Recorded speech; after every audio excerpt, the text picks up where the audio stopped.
they come out clean. All right, y'all. Welcome back to Birds and Buckets. I'm here with my co-host Malik Brown. Malik, how you doing today, man?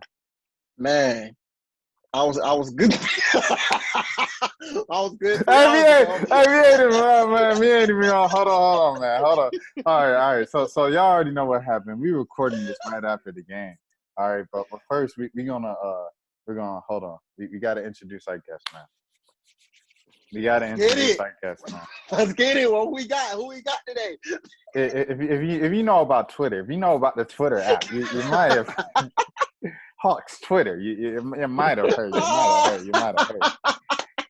If you were on Twitter back when Twitter was blue, back when not when it was black, when you could have the night when it was blue, you could tweet through the text messages of the 404-04. If you see every day, John 3:16 from Yuri, #blessed, prayer hand emoji. Yes, sir. If you seeing every day, #interracial dating from Yuri every day on the timeline, you might know this next guest, man. You might know this next guest, man. Shout out to my boy B McCoy in the building. What's good with you? Yo. What up? Man, y'all caught me in. Man, I'm still. I don't need to see no more. I don't even want to see no. I can't even really talk. I had another notification come up. I didn't. Let me just stop. What's up, fellas? What's up, man? What's going on, Randy? Great to have you on the show. And like we Appreciate said, you guys. This I was telling Malik, but before we recorded whatever, it's not even surprising anymore. Like, you literally expect them to lose the game. Like, there was no point of tonight where I was like, the Hawks are gonna win. No point tonight I was like, the Hawks are gonna win this game. John Collins is having the game of his life. I don't want to jump. We're gonna jump. We might as well. In his hometown. The game of his life in his hometown, and the Hawks are still down by 1. It's still a tied game. I'm like, this man, John Collins, playing like Will Chamberlain right now. This dude is down by 1. The Heat don't even have Jimmy Butler. What is going on right now? Without Jimmy. And then he scores 19 points in the third quarter. Fourth quarter comes, and he doesn't get the ball. Trae Young starts taking logo shots. Trae Young hasn't made a logo shot all game. Why are you shooting them now in the fourth quarter? All right, we're gonna let you go. We're gonna let the guest go. Because I can go the full 40 minutes. Zoom gonna let me talk. So we're gonna let McCoy go first. I mean, I feel the same way. At this point, is what I've been saying the whole time. Your star has to be a star. We praise Trae. We make him out to be just, the greatest thing since sliced bread. And I understand us as fans, when I first got into Hawks really heavy, it was Joe. It was Joe Johnson. He was the one that made me like, okay, we got Joe. We got a guy. But let's be honest. Joe was at best maybe top 20 at best. I mean, so now you got a guy who's on his way. Within a few years, I could see Trae being a top 10 guy. But right now, he is what he is. He's top 25-ish. He's in there. He's solid. He's not taking us over the top yet. He's not. Just like tonight, for instance, you're down 2. Right. And all you have to do is you run a set. You run your stuff and get into it. Instead, he throws a lob. You throw the lob, you get a turnover, you're down. Now you down 5. Now you're down 5. Now the momentum is gone. Now you've given those guys the momentum, and that's all it takes in the NBA. So it's like, when I get, the first thing I'm going to see is, John didn't touch the ball. That's the coach's fault. No, it's not the coach's fault. Like, you think Lloyd Pierce got in the huddle and was like, hey, man, John, you cooking, but we ain't going to give you the ball, dog. Like, hey, just figure it out, bro. Like, no, that's not how it works. Like, that's how Trae is trying to be that guy, and I can respect it. But what was he, 3 for 14? I think like he just wasn't on, and when you're not on, you have to. He can't, as of right now, or at least this season, he hasn't been able to dictate the game without scoring. If he's not on, if they're doubling him, if they're trapping him, we don't get anything. That's all the games. If you look back, all the games that we've lost, they're doubling, they're trapping, they're getting the ball out of his hands. Right now, you had DeAndre for a point, and he was able to dictate and get some stuff, but you don't have him now. You don't have Bogey. Kevin ain't that. He ain't that guy. He's not creating. So at some point, either A, we got to realize that Trae is no Dame Lillard. He's not of that ilk yet. Could he be? Sure, but he's just not there. So we just have to accept that. He ain't Luka. And I was gonna ruffle some feathers. Oh, no, you did it. I'm I gonna go think we there. got the title of the episode, Malik. I'm gonna go there. He ain't not Luka. He ain't Luka. Luka. Look, Luka dictates the game. Luka, he does what we want Trae to do. Trae doesn't dictate the game. He just. I'm not gonna say he's just there because if he's scoring, he is a problem. But when he's not scoring, outside of his assists, he's not dictating. It's a certain point you have to dictate the game, and he doesn't like. You can't make that mistake tonight. If you want to be that guy, throwing a lob from an impossible angle to when you have a Bam is not a scrub. That was just a dumb play. You can't make that boneheaded play if you want to be that guy. And he's did that several games. If I go back and look at many games, just dribbling off the foot, like we talked about, taking logo threes. Come on, get a bucket. Get a bucket. you can get buckets outside of that. I mean, luckily the last, I say 3 or 4 games, he hasn't been on that foul hunting stuff he's been on. But it's just he has to figure it out if they want to be something. Regardless of who comes back. I don't care if everybody comes back. And I'm glad you're talking about him dictating the game. Now I want to ask you this: do you feel like it's got to be some of the coaching too? Because when you talk about him getting trapped, I mean, we seen it tonight against the Heat. We saw it when they played Dallas. They played the Jazz. They've done it too. Do you feel like at some point you got to look at the coaching staff too? I know I'm not the fire Laurie Pierce guy. I'm not that guy, but I'm saying like, as far as like setting up a game plan, because when the Heat were in zone tonight, Trae was in the middle of the court every play, and they were just literally playing hot potato, looking for an open shot. Like at some point, you got to run a play or something. Do you feel like if they get some plays running, do you think Trae will be able to better dictate the game? I think the problem is, and it's been the problem, is the others rely on Trae too much. And that's what DeAndre was stopped. You know, we noticed DeAndre started to take a few dribbles in, knock down. If you see when Kevin is he's gonna take 2 dribbles. If he don't have it, he's kicking it back to Trae. He's always looking for Trae instead of dictating. So could you run plays? I'll just be honest. If you look throughout the NBA, ain't nobody running no plays. Like you have to. They're letting them be pros. Pros ain't out there. This ain't middle school. Like I coach my little 8th grade girls. I coach high school. We gonna run plays because they don't know what to do. They don't know how to read and react. As a pro, we're supposed to be able to put you in a position. You're supposed to be able like hit the crease. You kick it out. You make the play. It's like I don't want to put it up. Is it coaching to an extent? Sure, because I think at some point he has to figure out what his next best option is. Because right now, his whole offense is dictated around Trae. That's my biggest problem with Lloyd Pierce is that I know everybody's going to say, oh, you always – yes, I'd have one problem with him. And his offense is way too dictated around Trae at this point.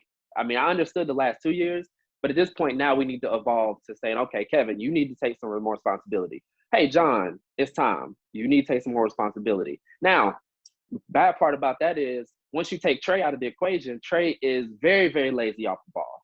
He is extremely lazy off the ball. So everybody wants to say, oh, well, look what Steph does. Steph was at Davidson as a freshman running around in circles. Like, he was built to do that. So you got guys like Dame Lillard. You got guys like, we can go Derrick Rose. However, whoever you want to throw out there, they can still dictate the game and don't have to run around. They just understand getting in the creases, getting to where you need to be. And that's Trae has to develop that. Right now, it's if they're in the zone, he's gonna bring the double, which is he should. But right now, his others aren't there yet, as Shaq would say. The others are not there. So that's why he gets trapped. And they're like, well, they didn't vote him for an all-star, but they trapped him. Yeah, because ain't nobody else doing that. Who gonna hurt you? When you think Kevin going for 30? I'll leave Kevin out there. He goes for 30. Cool. Like, I have no problem with that. Tony Snell? Is Tony Snell gonna give me 30? No. John, I mean, he had his games like tonight, but realistically, is John that guy? Is John a 20? Are you scared of John going for 25, 30 every game? You're not. And that's the difference. That's the difference between us and nobody else on this team right now, outside of when DeAndre was there, that you was scared if you double team Trae. You're not scared. I'm not scared of anybody. Until somebody like, for instance, Clay, like on Golden State, you're not doubling stuff because Clay gonna go for 60.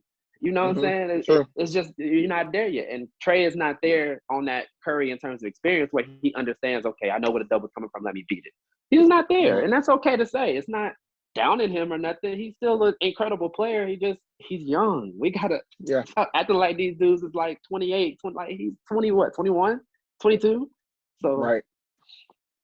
I don't want to take up too much time. But, it's very simple. It's very simple. I know we want to rush the process, but it's very simple. The guys are young. They don't understand certain reads. Trae, as great as he is, he's still what, 6'1", 6'2". You know, he's gonna have to understand how to get past those, like, you know, get past those doubles, because that's really what's hurting him right now. That trap at the top of the key, that full court press, like when Dort was made his life hell, and just couldn't figure out how to dictate the game with that situation. And when he, you know, Curry, you know, it doesn't matter anymore, but he's gotten to that point where it shouldn't matter anymore. Trae is still what? He's year 3. He's 21, 22. Like, give him some time. Like, he understands that he's not that guy yet. He probably thinks he is because he should, but it's levels, and he's not there yet, and that's okay. That's okay at 21, 22. Now you come talk to me in about 3 years. When you're 26, 27. He's 20. Now we got a problem. He get 24 or 25, and he can't do nothing. You gotta get his ass out of here. I'm just frustrated, man. I'm just frustrated watching that, because it's like, you know, you talk about Pierce not drawing up, you know, not like he's not, you know, specifically saying like, don't give the ball to JC, but what I'm thinking is, if Gallo's going, right? If Gallo's going, the game plan changes. It's like, we got to do whatever we got to do to get Gallo the ball. Like, that's literally what we just saw last week. So and the game plan changes, but also that's your point guard. Your point guard has to dictate that. So LP can go in the huddle and say, "Hey, look, we got to get the hot hand of basketball." But if Trae is coming off and he's not making the read, they're not gonna make it easy for you. You have to make the read. You have to see, even if it's Kevin. Like I said, Kevin, to me, has tunnel vision to Trae. He's either putting it up or he's throwing it to Trae instead of making that extra pass, instead of doing a little extra stuff. Even him by himself, if he was more assertive and more aggressive, would make all the difference in the world. It's just, you don't have that guy. You had it with DeAndre, but without him, I think you would have it with Bogey when he comes back, because I think he's going to be more aggressive and understand stuff. But, well, you know, it is what it is. It's just frustrating. It's frustrating basketball. Go ahead, Malik. So I wanted to ask you another thing. So do you feel like this team is going to be successful if it's Trae Young at the top and then everybody else just fits in? Or do you feel like everybody should have a role? Because I saw somebody on Twitter talk about how, you know, we brought in Bogey, right? When he was playing, well, before he even got on our team, we thought Bogey was going to be the secondary playmaker. He was going to do all this and that. He came to Atlanta so far, and he's basically been a spot-up shooter. So how do you feel like this team is going to run in the future? It's a maturation thing, and us as fans that don't realize, we don't see that. We don't care about that. We don't care that they only played Bogey, how many games he played? Maybe 10, maybe 9. Yeah. You know, if that. So it's like he didn't have that chance to see. Let me know when Trae's gonna give me the ball. Let me know when my spots are gonna come in within this team. You know, he had De'Aaron Fox, who was mostly a drive, you know, maybe kick guy. Now you have Trae, who is a bomber. You know, a completely different game. So it's like he has to figure out his way. Right now, he's a great shooter. So his first instinct is the way I can help the team right now is by being a great shot maker. Beyond the, you know, in Sacramento, he had the ball more in his hands. Do I think he would have started getting the ball more now? Yes, he would. By now, he would be starting to be more of what you've seen. DeAndre was taking off. So he had, you know, when you're a new guy, you don't want to just come in and say, "Hey, look, I'm that guy," because he really is not that guy. And we were excited for him because we're Hawks fans, not because he's not going to change the pendulum one way or another. If he would have went to Milwaukee would have been like, "Hey, he got Bogey, cool, but we still got all these other guys." When we got him, we was jumping up and down like he was the savior. And I'm like, have y'all watched Bogey? Like, he's straight. I mean, he's cool, but if Trae ain't Trae, then, you know, it's still going to be the same outcome. If Cam doesn't develop, it's still the same outcome. Is Bogey a good piece? Yes, he's an excellent piece. So you don't have to worry about a Kevin Huerter off night or a Kevin Huerter not wanting to be aggressive night.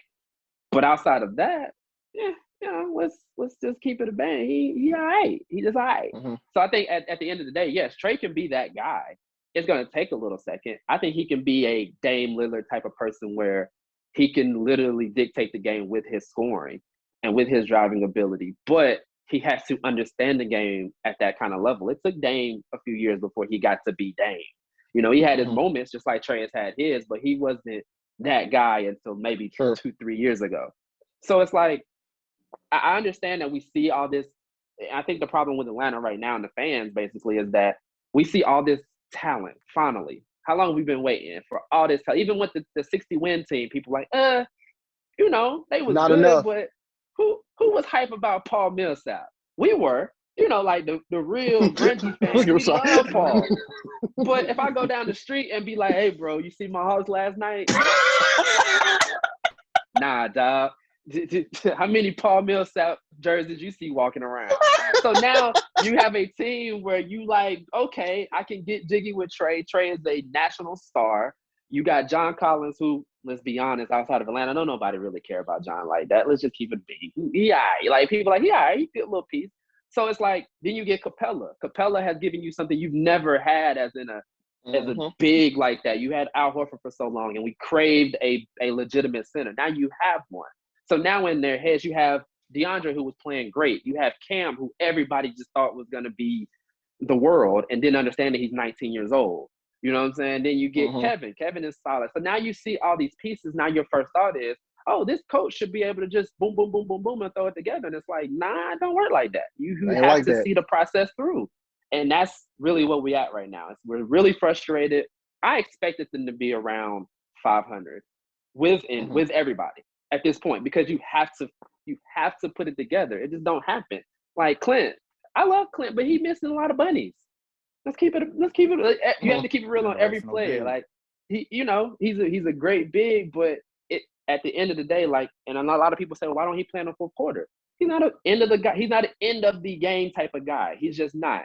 What I say is, if you have John Collins who wants to make $120 million, he better be able to hold down the fort for 2 to 3 minutes at the end of the game, 4 minutes, no matter what we have in. Because even if Gallo wasn't, I don't particularly like Gallo defensively, but at the end of the day, let's talk about the game. What game was that? Where I think Gallo was in and he gave up the bucket. That was a Thunder game, right? When they gave up the bucket at the end, that layup. Oh, the Cavs. The Cavs. Yeah, you put in Gallo at that point, because you're you have to you can't have a 90% free throw shooter on the bench, right? And you need a bucket.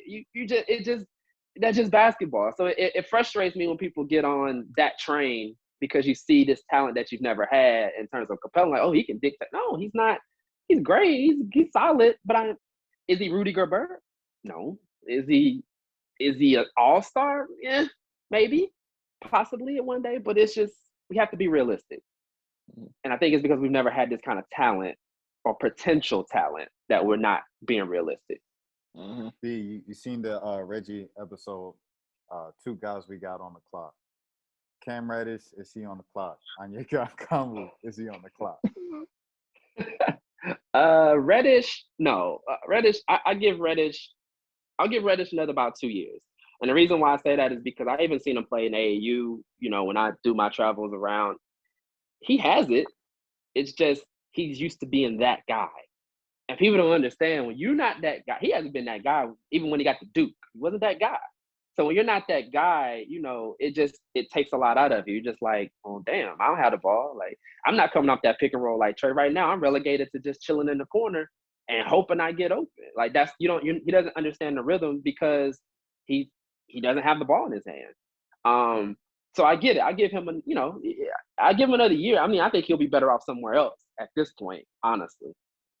Because I feel like he's going to have to be one of those guys that get multiple touches and get a feel for the ball. I just feel like that's where he is right now. And his confidence is so low because he doesn't get it. You have a guy like Trae who's crazy at times. You have a DeAndre who is coming along. You have a Huerter who's a knockdown shooter. Now you have a Bogey who can do pretty much everything. So, he had to figure out his way. And right now his way is defense. And I can appreciate the fact that he's a very good defensive player, but offensively he can't be such a negative. Even if he's just the same defensive guy now, he's very useful. He's very useful. Okongwu, I hated the pick from the start. I hated the pick. I hated the pick because it made absolutely no sense. Yes, it didn't make sense. Like, you don't need that right now. You can find a big like Okongwu every single year. Every single year.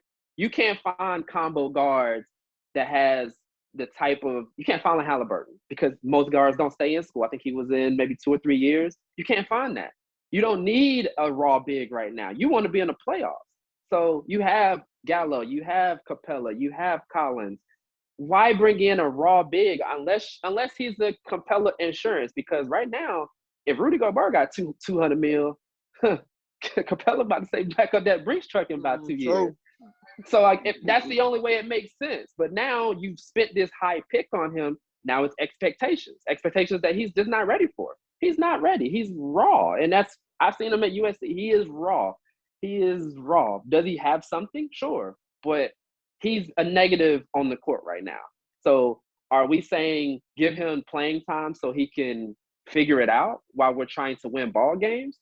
Or do we let him develop? I mean, it's not a lot of practice. So it's like, you're not getting that time.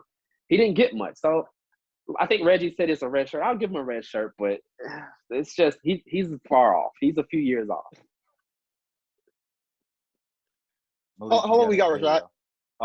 We still have some time.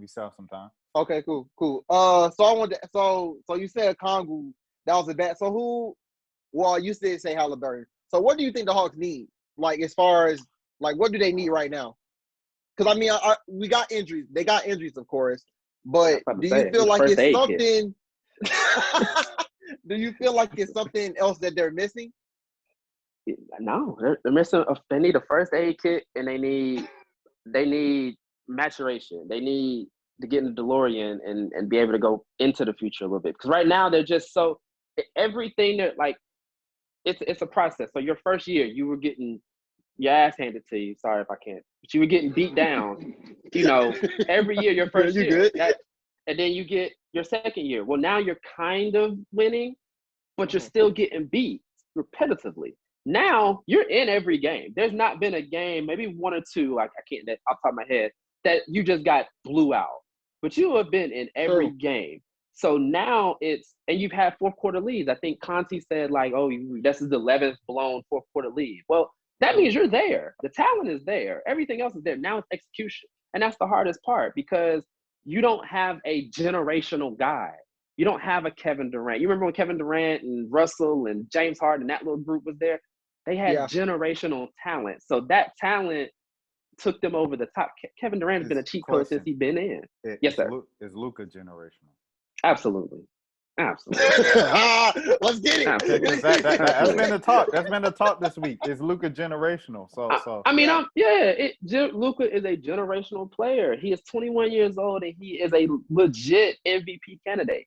Like this, who this year? This season? This season, absolutely. Luka has been amazing. Luka last season MVP candidate. He's an MVP candidate, but he's behind. So you have your, again, it's tiers. So you have your Embiid, your LeBron. But if you go another stack down, I say Embiid, LeBron, and I'll say Dame Lillard. I'll put him in that tier too because Dallas would not be a thing, and they're competitive. I think they're over 500 or if they're right at 500 now. And they wouldn't have a chance because I mean, KP was out a few games. So the fact that they're even relevant in the West again, by most metrics, should put him in the discussion. If they start winning, he's just gonna go right up. And I don't disagree with the decision in terms of the Luka Trae trade because I know that always comes up. But Luka is a generational talent. He's great. He's a walking triple double. He dictates the game. That's what you want. My questions would be, first of all, I just want to mention my MVP tiers. Top 3, I got Jokic, Embiid, LeBron. Second tier, I got Lillard, Curry, and Harden. That's my top 2 tiers. And it's anything, everybody else. So Anyways, who would you call your generational guys from LeBron up, I guess? Generational guys: LeBron, Durant, Embiid, So Jokic, you because skipping he. AD? You skipping AD? 2011? Mm, Hey, I'll put AD in there. I'll put AD in there. The reason why it's hard because AD it's tiers to that generational because I think only LeBron and KD are guys you can just plug in a team and it's going to completely change your culture, your everything. Mhm. So when you go into AD and B, they're going to be guys where are they going to put you there? Yes, but do they need another little piece here and there? Absolutely. That's just, but those two guys by themselves can win you a championship damn near. LeBron, we've seen him do it so many times, so that's not even in question. KD is just, he's just amazing. So it's like, I don't even put James Harden in there. I mean, in terms of, talent-wise, Kyrie Irving, like in terms of talent, I've never seen a player like Kyrie Irving. Never. And that's, I don't think we ever will, honestly. Based off, I don't think anybody will be able to put that kind of sizzle into a organized game of basketball because it's really hard to do.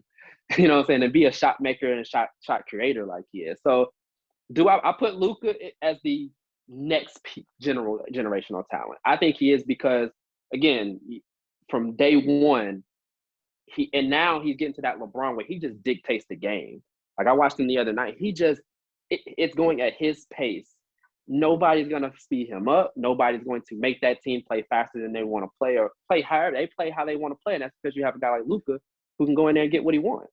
So, yeah, if I had to pick just three, because I would say LeBron, KD, and then you got Luka who's up next.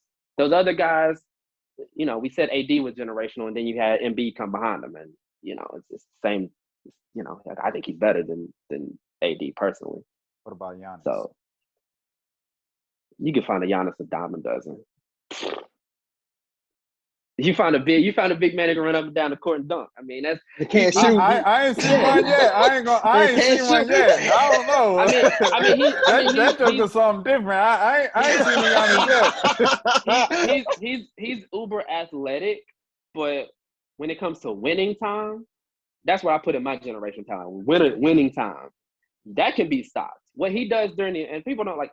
During the regular season, ain't nobody game planning for that. Ain't nobody about to put in all these extra special game plans for Giannis. Let him run down the court, get his 50, dunking. We'll figure out the rest later on. But when it's winning time, when it's playoff time, you notice those one for forever games or those 20-point, not because that's when people start to lock in. They're generational guys. You can't lock in. You just got to hope that the others don't do anything. That LeBron – I remember watching us play LeBron in 2015. We were 60 wins. There was nothing we could do.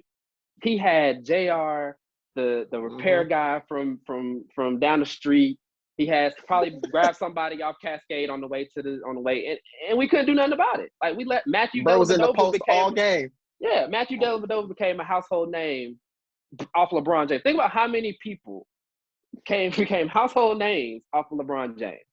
Damon Jones. When was the last time you heard Damon Jones? Like, that's a generational talent. A guy that can take players that nowhere else. Yeah, Boobie Gibson. Like, J.R. Smith was nothing without LeBron. Nothing. Like, we made J.R. Smith. He was all right. He was all right in Denver. He was all right. LeBron got him paid, though. LeBron got Tristan Thompson paid. Tristan had he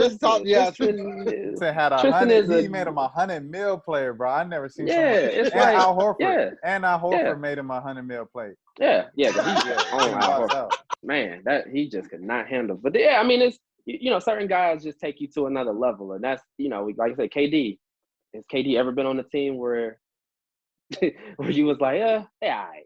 Like, and I know he went to Golden State, but the difference is when you go to Golden State, that made them absolutely unstoppable. It's a difference. You could have put, let me think of somebody who's like decent, or at least on that level. You could have put AD over there, and I don't think that would have made them unstoppable. If you put AD, you took Kevin out, you put AD in, I don't think that makes them unstoppable. I don't think they. I just don't. I don't think you put Embiid over there. I don't think you put LeBron over there. That makes them unstoppable. I don't. I think KD just may turn that into another level of craziness. Oh, I got to look at this. Oh yeah. We're How at you the, said we're I at the gotta final look at 10 this? minutes. We're at the final Oh yeah, 10 minutes now. it's countdown. So we got to go to predictions. the upcoming week, and we got to predict the week. So obviously they go back to Miami on Tuesday. Then you got Orlando on Wednesday, then Toronto on Thursday, and then you end the week with Sacramento. And that's not easy at all. And it used to be, you used to see, oh, Magic, that can be Toronto, that could be not anymore. Cleveland had they've been on their head this year. Cleveland's been on I mean, at the end of the day, it depends. If we know the Heat are going to trap and double team, the Kings, I don't think they're smart enough to do that. So I think you got to change. They got the worst. Kings got the worst defense in the league. They don't stand a chance. Yeah, if they don't double Trae, I don't think they have a body for Trae. Trae will get off, and that's really what you're looking for at this point. You're looking for a team that can't contain Trae, because we see that John can have a big night and it really don't matter. Because again, when John gets his buckets, he's not dictating the game. It's all about the dictating of the game. And Trae makes those silly decisions, and he gets into hero mode, you're gonna have a long week on your hands, because the Magic. But I mean, you know, when you deal with the Magic, who usually is a tough opponent, you have a guy like Capella who can deal with a Vucevic, who can deal with Aaron Gordon, who, I don't know, is Aaron Gordon out? I think he's out. Yeah, he's out. Yeah, he's out. So yeah, you got a guy like Capella who can deal with a Vucevic. So you shouldn't, that's going to help. That's going to help your case, because he does well against those non-mobile just like he does well against Jokic. He does well against those non-mobile big guys, where he can use his athleticism. So, you got a chance. I mean, I think they can beat the Raptors. I mean, the Raptors aren't nothing special to me, but they have their moments. So you can. I think they can beat the Heat. Like, it's the crazy, because they can win these games, but what Trae you gonna get? That's the question. That's what everybody needs to. Hey, you know what I just noticed, y'all? Go ahead. The only two games this week are the Heat and the Magic. The All-Star break is after the 11th, so we only got two. They only got 2 games this week. I'm tripping. And they need them. Good catch. I forgot about that. Yeah, they need them. They need those 2. If they can get those 2 and you come back, I think after that, I think by then you'd probably have Bogey on minutes restriction by then. Or you're getting to that point where he's gonna get in that 15-minute restriction, which people piss people off, because they're gonna try to figure out, why Lloyd isn't putting him in. You don't take it. Why is Goodwin and Bogey not playing? It's gonna go there. So I gotta crazy, get prepared for that. Like, the thing about Hawks Twitter, man, it is gone from literally Skylar Mays deserves all of Goodwin's minutes, and then it went to like, why is Goodwin getting no minutes? And it's you just asked for him to play anymore. Yeah, they just want anything. They seen that they always will come back to that one game with Goodwin and Orlando game, and then they go back to the Skylar game, which I think Skylar has been solid. Do I think it's sustainable? No. He's a second round pick for a reason. Like, he's not. He is what he is. He's a solid player. He's not gonna be anything special. If he can continue to just play D and kind of junk up the minutes, great. We want Bogey back. He's just pick up, just do the little small stuff. And that's kind of what he's been doing. I think the other night he was doing a lot of extra stuff, and I was like, okay, all right, slow down. Too much. Slow down, bro. Slow down. So, like, if he plays his role, he's a good stopgap, because preferably you don't want to play Trae 40 minutes a game. I mean, especially with a condensed schedule. I think that's what people forget too. It's like, you can't blow these guys out. You can't play Capella 38 minutes. Because you 9 times out of 10 you playing either, if not the next night, the very next night. So you have to be smart. And I think, does Lloyd have his rotational issues at times? Yes. But is it dictated off of other things? Yeah. He has a lot of things that he has to clean up, because you have to figure it out. You thought you had a lineup where you could put DeAndre at the 4, you could do some different stuff. Now you got to run out there with Solomon Hill. What you want me to do? What you want me to do? So they'll be all right. I think the second half of the season that they'll be on that fringe. They'll probably be in a play-in game. They'll probably get in and get smoked in the first round, and then we'll want to file Lloyd for getting beat in the first round by a great team. Yeah. So what you got? What you got? You got 1-1, 2-0, 0-2. I got 2-0. I got 2-0. They'll come back and they'll get the heat. I think Trae due for a few big nights in a row. Malik, He's due. I'm gonna give him 1-1. I think they'll beat the Magic. I don't know about the Heat though. If Jimmy play too, if Jimmy come back too, this is gonna be a problem. But I don't know. I feel like this whole season I've had that thought of, okay, they can win this game, and then they don't win the game. So at this point, I'm like, it's 50-50 going into every game, honestly. Yeah, I got 0-2. I got 0-2 going into So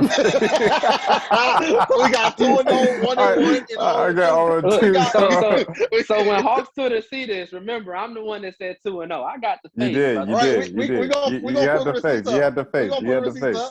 Yeah. You had the face. I'm going 0-2. But you said another thing I want to touch on. We have 3.5 minutes left. You talked about them getting in on a playing game and then losing to a top team. There's no top teams this year. Everybody's bad. True. Yeah, I think if they got in and they run into a team like Philly will probably destroy them based off of the veteran laden stuff they have. They're so veteran laden with Danny Green, and you got Embiid that's been there. All of them has been there. So that'd be a good lesson for them. Now, if you run into a team like, let's say, the Bucks, I think they have a chance against the Bucks. I think they got a puncher's chance if they got everybody, because you got a guy who can protect the rim against Giannis. Mm-hmm. You got a guy that can kind of step back. So they got some good matchups, and I think if they get in, is like I said, they're so talented that if Trae light the lights like he. I mean, again, if Trae is a star, the sky's the limit. But if Trae got the free agent signing of Rondo, because he only shows up for the playoffs. He only shows up for the playoffs. That's a whole addition. So exactly. If Trae is a all-star, plays like an all-star for the rest of the year, the Hawks will be fine. But if he does that little nip and tuck here, I'm 3-14 one night, like, no, they're gonna get smoked. No chance. An interesting thing that I really picked up from JJ Redick's podcast, he said that this season is the most mentally exhausting season he's ever been through. And when you look at the records throughout the league, they're all bad. Like I said, I think there are 3 winning teams right now in the East. So, I think fans have to also consider this of like COVID is still a thing. And like the restrictions that all the players is weighing on their mentals.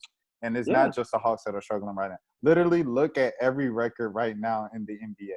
And I was just telling somebody, we're like maybe 2 games out of like 6. Yeah. I mean, and you would think by Hawks Twitter that we just are the worst team in the league. And I'm like, no, it's like, one winning 14 streak. and 20, right? Yeah, you go into a 4-game winning streak or a 3-game winning streak, which is totally doable. And you right here. You in the playoffs. You in here. So it's that simple. They just gotta get on a roll. So all right, everybody. We have less than a minute left. Everybody go out and shout your socials out. Let's get it. Go ahead, B. Oh, at B McCoy 20, I'm on and off. I try not to argue, so don't come argue. You can find me on Twitter at _MalikATL. RashadMillen.com. You can follow me on Twitter at The Real Kennedy Carter. Until next time, man.